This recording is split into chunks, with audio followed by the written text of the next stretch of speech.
Okay, so this is kind of your overview for what we call a statement of intention, sometimes a written explanation when it's written. But what you're doing is you're going to be talking about the story that you wrote and why you wrote it. So in VCE, so the last 2 years of school, this is something that you have to do when you write a creative piece.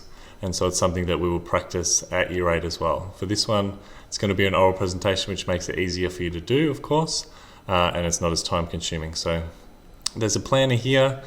But before we jump in, I think the most important thing is that we're interested in your why. So why did you do things?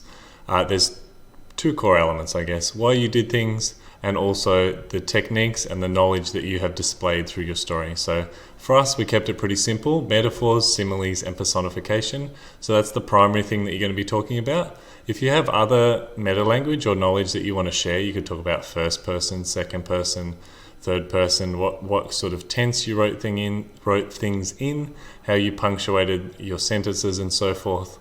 But the expectation is pretty simple, that you simply talk about metaphors, similes, and personification for the sort of showing off language part, and anything else you can add is extra to that.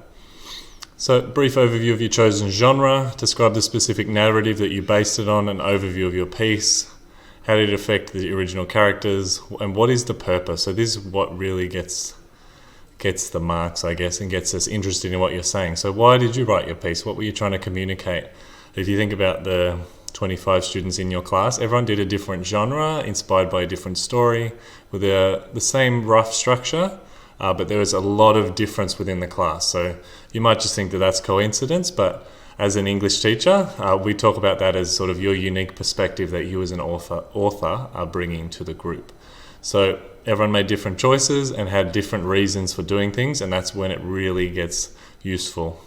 So here, basically this is where we're talking about metaphors, similes, personification. Nominal groups is when you expand and add adjectives to a person. We haven't focused on that as a class on purpose, so that's not something that we'll be doing together. But this is where you'll talk about the language and the features and the specific things that you did in your story. If you did say a motif through the title, that's another thing that you could explore here. Cheers. So what I want you to do is go through and fill this in and let me know how you find it, and then send me a draft.